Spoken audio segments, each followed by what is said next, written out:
106.5 Ghana de shima mama nyina am watching ananso yatena se adekase boy mu hwam Ghana memu ne nkrofo mama so de eba besom SOMPA Africa ye wasante mantemu 93.1 kase boy enam ho ayuko 100.9 asante mantemu kro no Paris France abrochimemu ayadan for paradio SOMPA 101.1 takwa de 103.3 wobetime tie bi ebra wotie 106.1 ewotichiman sunyane ya 98.9 enkwanza 90.7 ana fedoma aye 101.3 amaru mfisa decoder no so yedem aye SOMPA FM yesa dem live ewo Facebook no so SOMPA 106.5 Accra SOMPA 106.5 Accra ansamo doya no pa ya bona bede na yade baba som na keje sika plemeche na dawroma no de makoteno ebinese aseye ya wokọ omei emrasebedwemu a womo na ye committee a womo ehye adansie eni enyuma so ene womo de atu dwase nhwehwemu surunku bi ba bekoso efadansoman sea defense project no National Commission on Small Arms and Light Weapons and so Ghana for nyina man yes obi bia da tuo wo ho no womo de friend say Ghana amnesty eba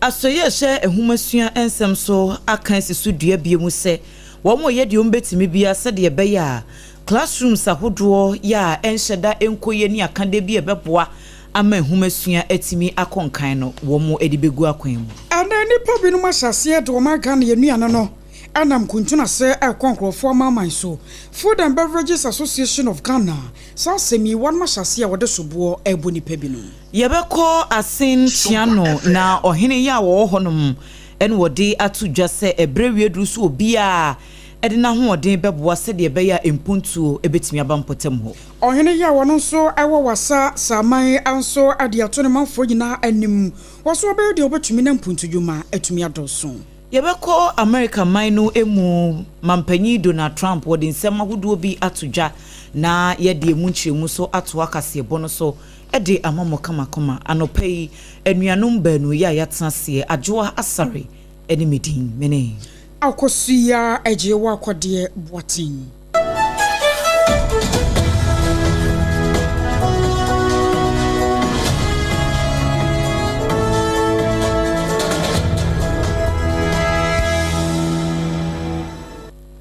Afei yenjebre ensem no enchiremu ankasa enie committee ya womo enehye enyuma eni adansie ensem so ewo omei emrasebedwom na dia to dwase won behase aye nhwehwemu bi ede afa dansoman sea defense project ya ban no ede hyehyɛ so asika na womode ahyem eye $80 million na contractor ya womode sa adwuma no ehye ne nsa no womu echem se niam ahodo bi wo hɔ no mu a enhyeda enkoyie wo hwɛ procurement nioma bi ekototototoye se womode ba beye sa project no ene sika botene krapo a na ehye mu a anka no womo hwɛ nim se sa bredi anka womatimi atoto niam ama project ne kra no ye ba be pa ho ntoma nso ye kasa ibepem ne eniema enhyeda enkoyie efri December afia etwemu ena mpenifo echiremu ese womo edi sika ewura adwumadie no toto niam ma contractor se wonhwe se de be ya wobetimi ayesa apempim no na epono efare sa no a emframa no wode ye bo ebetwi for manfo adan so ne ade ema wom ho kire wom no anka sa di sea defense project ne betimi ahye esisa niam no nyina no kwan so ye kasa yi enya de se eniema etimi akonkan na dwemtreni ya woda committee no ano Vincent Opon Asamoah enra wone ne mpanifo ebo na mo kwohwe se de no masifa eko na dwumadie no ase en wode sansemi etudwa of the committee generally, the impression is that members were not very satisfied with the extent of work that have been done. Looking at the cost of the project, technically there are a whole lot of issues that members are calling for a probe into the project. We all know that the project was awarded in December, and so far, looking at the extent what the work they have done on site, and so the cost is an issue. And even how procurement and other technical issues are all issues that members are calling for a probe into the project. Eni ya yekutie sesie yi eye Vincent Opon Asamoah okoma imrahebedwemu a committee ya womo hwa dansie eni enyuma so wono eni dwemtreni Ghana ban anam asoya ahwoma Ghana fisam ni amanyoye wonsam so adekrata bi abaya wobo amaniye wɔkyerɛ mu sɛ ɛnɛ yɛ kwan awodoɔ yɛ nipa binom afa soɔ na sabio asɛm kuma bi kurampo ano madane ne ntɔkwa ɛwɔ ma Ghana mu atwetuo ɛwɔ ho kunkum nkrɔfo yade a ano ɛden anam so ama ɛnɛ wɔn mu kyerɛ mu sɛ ankame yɛ sɛ ɛyi asakora no ntɔkwa awodoɔ yɛ kɔsoɔ no yɛtwetuo ɛwɔ aseɛ afei sɛ obi ne obi anya asase ho manso na ɛwɔ sɛ wɔn de kɔ nananom hɔ na antiaseɛ yɛ adwuma no wobɛhu apɛ na kwabrane no wakɔ akɔtwetuo na wahyɛ aseɛ na wɔtwe na ɛno akyi no kurampo no temamufoɔ ntɔkwa nketenkete yɛ wɔn mɔkɔ ko ne ho tu a wɔn mahyɛ aseɛ twetwe ne yade a ano ɛden yɛ papaapa ɛnam so nti aba no de yɛfrɛ no sɛ Ghana amnesty ɛba yɛ ɛno no bababoa Ghanafoɔ yie papaapa na wɔkyerɛ mu sɛ saa kwan no ɛyɛ kwan sonko so a National Commission on Small Arms and Light Weapon ɛba bɛfa soɔ sɛne yɛbɛyɛ a wɔma Ghana yɛtu awodoɔ yɛ akɔ akɔdidi nkurɔfoɔ binom hɔ na sɛ bio yɛn license yɛ obi wɔn mokrampo ne tumi krataa sɛ wɔtumi kita sɛ tuo no wɔkita no saa deɛ ne nyinaa wɔn bɛtumi agyeɛ na ankane no ɛna na aban no wayɛ no sɛ saa etuo no a ekita Ghana manfoɔ na sɛ bi obuo no ma woni tumi krata so okita no aban ansa so mu a obetumi de wagina mara no wɔbɛtoto wano kakra ye bubɔ wa unia emra ne ubedi pa na saa Ghana amnesty ya aban no ede bayi wɔkyerɛm sɛ no bɛma Ghanafoɔ pii no akonya ama etuo ahodo a wɔwɔ mo ho no wonia wode ba nya ade aban no bebisa obibia ɛno ano sɛ wɔn magye de agu hɔ wɔn mo a wɔn mo nkyew wɔn nso wɔn ntoto wano ɛmfa nkonko gina mara bia ano na wɔkyerɛm sɛ wɔn no yade a ɛbɛboa na ama wɔn Ghana asomdwe mapa ayi adwuma nam so nti wɔn asra ɔmanfoɔ nyinaa ne temamufoɔ nyinaa sɛ wobi bia da etuo wɔ hɔ na sɛ bio wankasa ho sɛ tuo na ekita wɔn license yɛ ɛnamra kwan so na wɔn sa kan yɛ no bɔmɔden asɛ na ne kyene yada wɔn mɛyɛ bambɔfoɔ adwumaku a ɛwɔ Ghana mamu no wɔbɛtumi de saa tuo no akɔkɔma wɔn na ɛkɔba no saa no a ɛbɛboa ne ɛkɔba saa kora no a wɔn so nsa brɔbɛ ɛnya de aban no ɛne obedi na mmom sa wɔtratena se a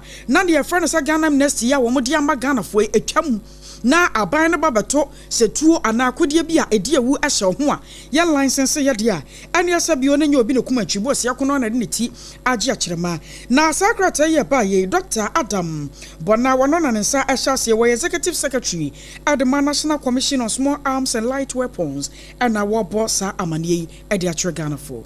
ye to so e won semfoforo emu soafo be de chi ohwe humasua ensem so Dr. Clement Park ene de atu jasa so ye no wo ma wiata so person ketire se school dan yakodo ya wo motebia no enhyeda enhye nkuran no wo mbehye no matototo niam se de be ya wo mbepagya mu kakra na bo ma humasua ensem so atimi afa ne ntoma pa efra wo de nsem we nyina etudwa enra wa bra wo mkopa foundational learning action tracker 2025 ehun entoma na sa tracker no eba beboa na etimi ahye se ohawa hodo ye wo ye schools ahodo no wo mbetimi ehunu ne ntem afen so se bia enkanko anase progress bi so ekoso e wo schools ahodo no emu a sa tracker no ebetimi aboa na wo mo ye de wo matuatua schools ahodo no ano te se headmasters ne headmistresses directors a wo mo da humasua no wo mansini ene mantama ahodo no emu nso no wo mbetimi ahye no wo mabo adwuma yi aboa ma humasua no etimi akọ enkan na wose sane ma yi a wo mde gu akwan mu no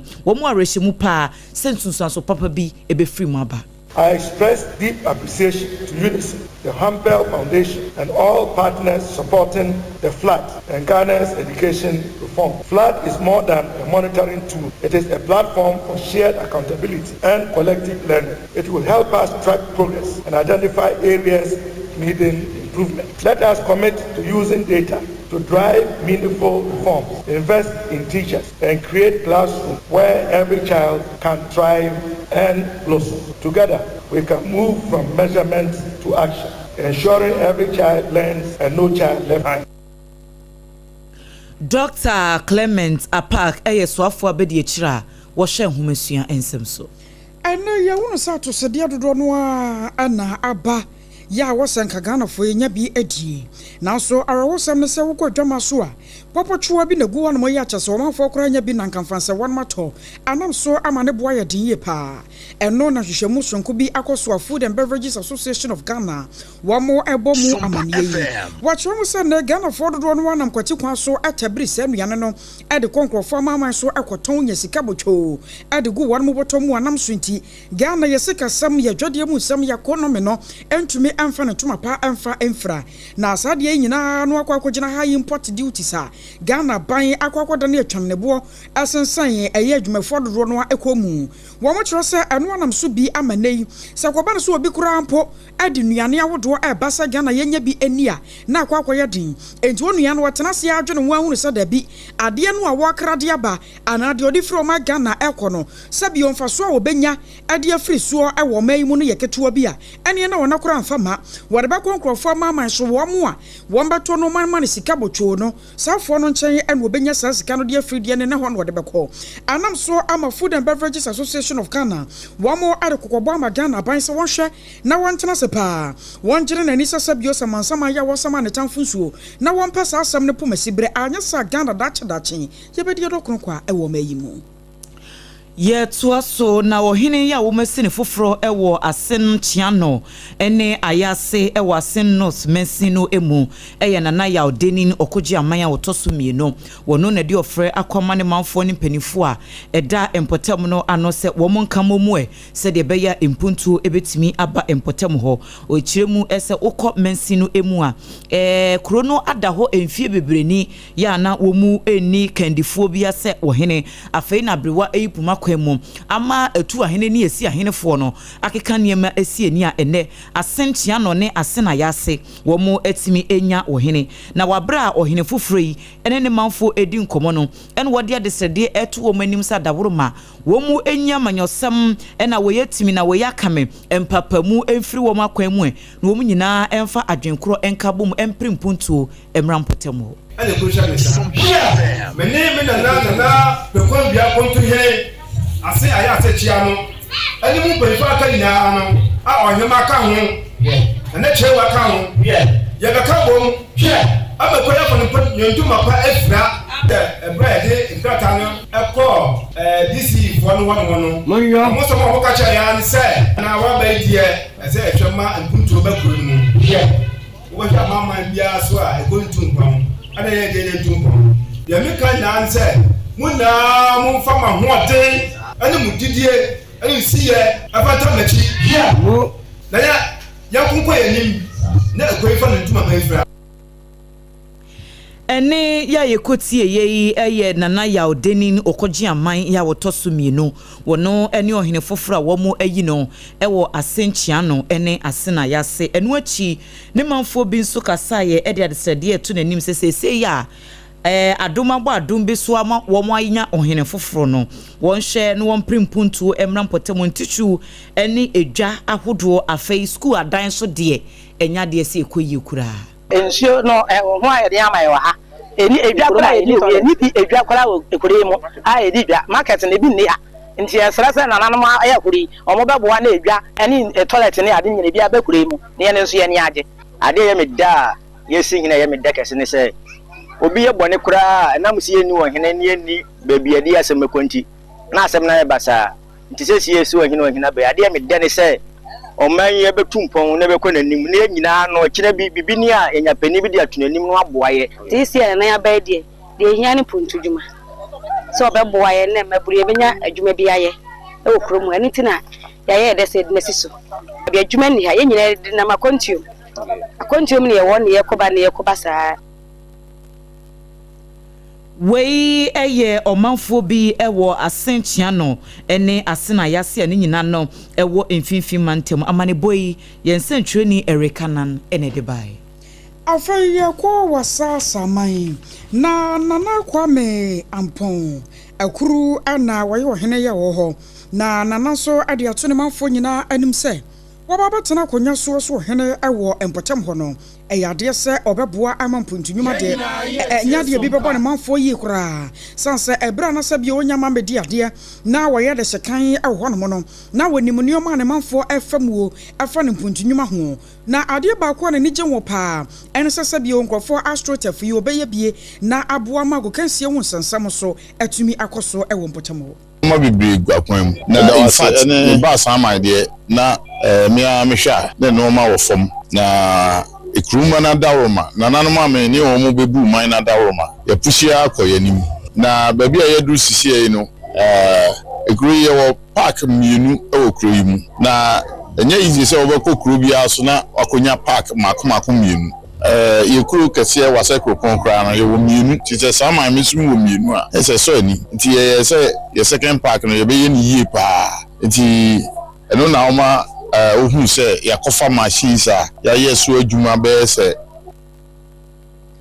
Abusione return kai aye wasasa manhene nana kwame ampon akuru nana kaje se complement da no pano sia ka se bona abusia wasoguso a wotie no na ade ba ko a aye obibia da yeso anase wobenya adwuma paaye wobenya aduane ade de obefra de obehye na afren so kora por wonya ba bia odne chi ebeto na ase ni nyina betumi abamu ana sadansie mu nuoma no nana kaje se complement do ekwo ba sempremo be mapa ne nchen ana benya ade afri anopa bomode ase wobeto iron rods plywood nadoa building wire cement and a roofing sheet ahodo nyina ade afri nana kaje se complement ne nchen wono nko ana de na stamp si so yaje atum na wahase afri tetentere ne no waje abasobode abepem ne 2025 woda so agye kirase wo bia ni ni saso ewo magane mu na de ba ko a efe no se wo sedo de tonneoma no wo basa de agu ka mu de akogyawo wo padanse mu ofutuo ye nuanoma wo mo amanane we de mato di pa enya fe na wo di sika ba baba ne buhwani be wie che na afi wo mane no nkwanta na ho kyerɛw kwana na kaje se complemented ho ade ni nkomo na won kyerɛw tactics abefa so a wo dan no betumi asie wo abrasa bi obuhwani bia entumi mu wo mfa so ana no pa akra ne kumasefo mo mfra no wei 0204 345 040 0204 345 040 End Point Homeopathy Clinic in Yobay free. Yadia na hawo. The na tete wo ade wo china no wonse to na ayawo mu nsem eno de drum bia na ye kan de onim sanse emu ya papa na End Point Homeopathy Clinic say wo de fa wodofo ne bra na wontena se nya hwehwemu bia ne mfrimu ananso se efri bema no a wode aduro beka efri oba no so wode aduro beka bosome baso no na kyese edam abosome nkro ba wono afa ho afa oba aye End Point o wose bema no akasa kwakudo soro dwunso wia no apurum eduro no mrentumi nya adwuma ensori nyina na so kidney mu nsensem na liver issue aye End Point Homeopathy Clinic wono nko na wotu ase Accra or Spenters Wood Shell signboard on mo a kumaso so kronoma Bibia ni afra no wan na physiotherapy ni massage ni nyina da wo ye bi e wo ne nchen 0244 867 068 0244 867 068 na wone mpanyifo ani enkomo 21st clinic ni okwo na waso okwo ya wasanso ababiem wadi free health screening neba apomdim hwehwemu a wanyo kapreba emfamfiri mu na wenu ye maame no makunafo ene nkodan wisia ne nyanka wo mu mfie no enu mfinsia ne dungotwe mo na ye hwemo enti nyame ya dom amemenda ye di anim ye November bosom de dikan no we de mu buro nyana mahase ntam sanza we no ye free consultation free lab afi free medication free massage no the free snacks ne lunch and so aka ho won power na apade yi wonya bi wo babia se 21st clinic the sciatica expert won man China abenya enti bomodin ase nyame ya dom afiada woni ye wie sompa obi bas ne pe ne mementa wo bebo modin akọ 21st clinic won makache na ya hwe wabra wo ye kunani anase wo ye wisia ani nyanka waso obehya se anopa nonso kopim awia dumienu bibia ni afrey ne mom one branches awodo atwa ma Ghana for na babia hia no wo betumi akono akwaje ya hwe 0540 311 311 0540 311 311 Yedi asidan so no pay ma Jesus our sauce bread and pastries na wonim senka ye ka Jesus our sauce bread and pastries dia no wo nka pan no wo moto sesi na adwuma no aye kese ye tre ya siemu enti ye de Jesus our sauce hot kinky na aba edwaman so enti mo a moton dokono ewo enkra hanum baabia we akonya kese de mamo se mo ba betu dokono no wholesale price no ye de ma 3 Ghana cedis ba ko na wo wakwa koton no se de wo pese wo ton no enti mo a mo ton dokono nyina mo metu wo honom se sia no obre ne doso afi na abaka fete mode ya abebo na wasan de asi jaso abeye ho aka de ne ade etoda ya na obre ne wo mu ntine ya dwene ho aye ne simple kra e de ma oba na obehwe babia ye aduane no a hote kama ahunidie ho nsam konkan dokono no so ye kama taste wom moto enti no mo a moton do kunu nyina no mo friend number yi afa so say bia wo ye bi wo ye party bi wo ye ceremony bi na se wo hia aduane ye do kunu a o contact wo mo a wo be ye ne kama e de amount wo mo e wo dome commercial bank ne echi ho no mo a dome commercial bank no echi ho e na obehu Joss bread and pastries a sesi a wo mo de Joss hot cake aba edwa manso number no e 0256 068832 0256068832 na one womo edi enkomo sompa obi bus no nyame ya domo a efia dai ampayi a eja ewo Kaneshi market ye peja studio no said de bia ye kanone de aba ho enti programs a ye run wo radio no so efra homache kosi anwumre nyina no ye ba be ye no ewo Kaneshi market enti wu hu ye no na wo san tie ye presenters nyina ye de wo mo ba ye mame AKOSUA AGYEIWAA na edi ye nimu enti enyi wu hu emfa free sa adwumadie yi emu se bia ye sponsors a wo mu program no eso ya ye de wo mo ba nyina no se bia wo so wo adwaton de bi na obepe se wode ba beto so ne abohu da wuro e wo program na se ede amawa me pacho number obefre no e 0547 548538 0547 548538 enti yas toothpaste for den wo mo brush time heba mixture bell beverages 21st clinic and multiple quest for Twisco energy food drinker wo mo nyina ba bebo ye chidom no so betimi afre number yi na wode atoso 2074 mixture so anope ye kanfo ede amawo eye kane ye na nanu mududo no anu wo mo ehye no e na ene wo ma ye no se ensuo e wo bottle kama mu a wono mo abuabo apomden ho ban afemu a mo hepatitis B HIV infections kidney sane manema no nyina no menstrual pains bad breath ne ulcer munum bi a ema immune system no yeden na eyi nyare woni nyina edi free ho FDA for agisa adroyi atomunti eyade se wono ma wonya ho bia nemu so wafa afuro anasa wo ma akoda no fo na woni mfihye no edumienu a wo nkan wo kan si drug link Kumase Ashtown Colina Heba obenya bi number ni 0246 073498 0246 073498 ye dan ye ho ye ba ye be kwa mano ne ye de aka atoaso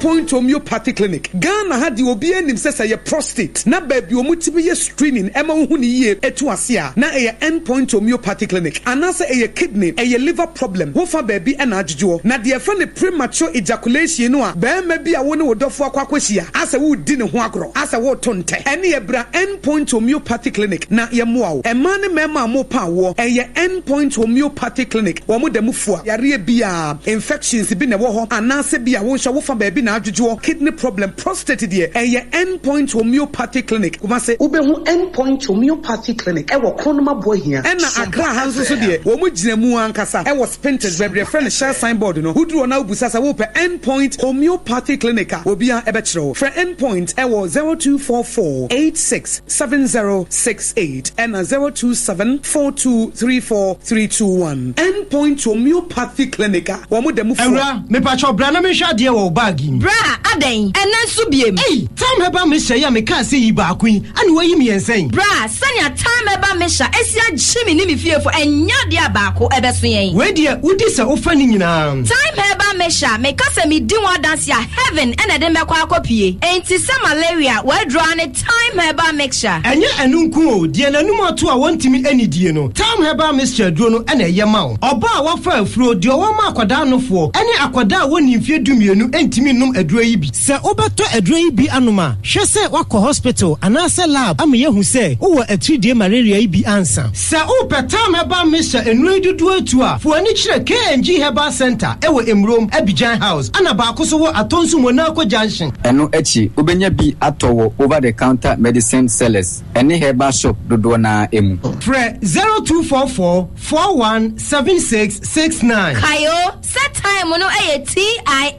time herbal mixture afi malaria fever bi adane ziba ewo mu no betu akọ FDA agi adwade nkratoa yi ato tontonte yennom nsane e fa adwen ne e fa adwen ampa say na nanu nim se bre bi beba ama tonti na 74 opa ye ne simple T74 abeye aduru tonti na 74 ana T74 asa twe ya dwene asina nanom dodo so se de na dodo bua ma nanom enyare basabasa no saa na tonti na 74 ana T74 ebu nipadua no ema immune support enti obi onum bie no abre bia ne ho denden tonti na 74 yi nso yaye no se nsuo krokro wa kama enti ba bia wonam bia obetimi de wade akọ samene wa ankefi na kroi eda no nko na wie ya wa bra mennom T74 samennom tonti na 74 menya hoodin mennom ne da bia T74 yi eye hahama ene ye de aye na DHC ena aframa na ye kama saa no T74 ahoodin ni apomuden ko a wokọ pharmacy ana ba bia to no bia ubenya tonti na 74 yi bia to T74 yi enye ma oba wa fafuro ana obi a oma nufo ana se obi a onya mfie dumienu eto phone 05016289931 and 0246073498 FDA agi adwadie nkratoa yi atom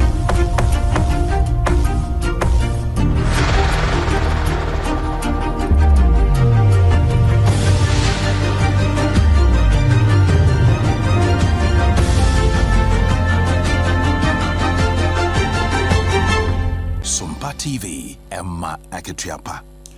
Emma Ketuapa ampa yedamase yede kase bono eko amanone na US mampani Donald Trump ene de atu dwase wonya yanko obesa akotete mu biem ai no akotena White House ho abuo man no na emum no wose wono wonye na adwene se oberane for vice president 2028 no na neetie ene se uko US man no emu a sese no President Donald Trump ebia wontimi ensa nkonko gina emmo manfo ento ne so aba se president biem eno no wose ne kondo anko benya tete se atetem no so no yentimi vote ma president wo be yedan ene wakwakoye adwuma no ene yese amanyokuo no a wowo mu no ne supporters ana ne chitafo ni bi pushi senke be ya wonko pre mampani abede echedi bre no so obi a wono waba be mampani de wo sen kwakọ pre mampani abede echedi bre 2028 wose adwen no enye bad na emom no wono de wonanso ho daye se sa vice president no wobekọ no wakwakodi wode nsem kakra etuja. No, you'd be allowed to do that, but I wouldn't want. I would. I think it's too cute. Yeah, I would rule that out because it's too cute. I think the people wouldn't like that. It's too cute. It's not. It wouldn't be right. Well, we have great people. I don't have to get into that, but we have one of them standing right here. We have JD, obviously. The vice president is great. I think Marco is great. I think. I'm not sure if anybody would run against us. I think if they ever formed a group, it would be unstoppable. I really do. I believe that. I would love to do it. I have my best numbers ever. It's very terrible. I have my best numbers. If you read it, am I not really? US mampani Donald Trump ena yetini nkin. Na I was so here DC na ya so akọ na sesei Ivory Coast mampani yira lasa ni watara nso wadi nkunim na wadi nkunim wana so panyi pa no wanya mfinsha na de watwe ne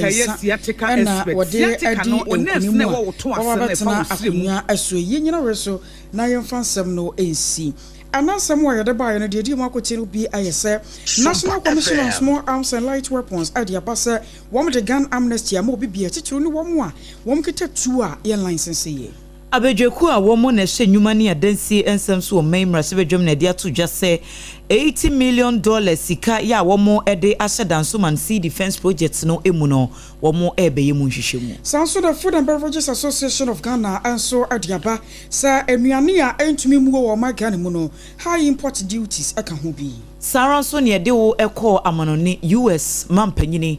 wo se enye ade se 2028 no wono obekwa kogina se wo manfo ento ne so aba se mampani abedi echi eno so ene ensem a efiri hono eba aseda no yemfa masompa obi bas nyame yadom a yeba kaneshi market fiada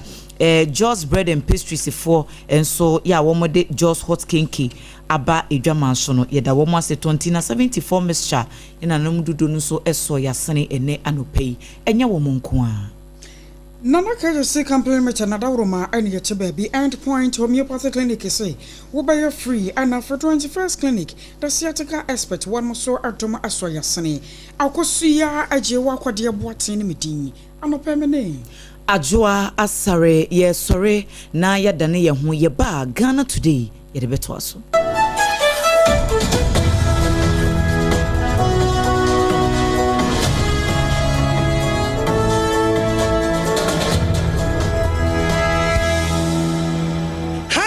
Special local food.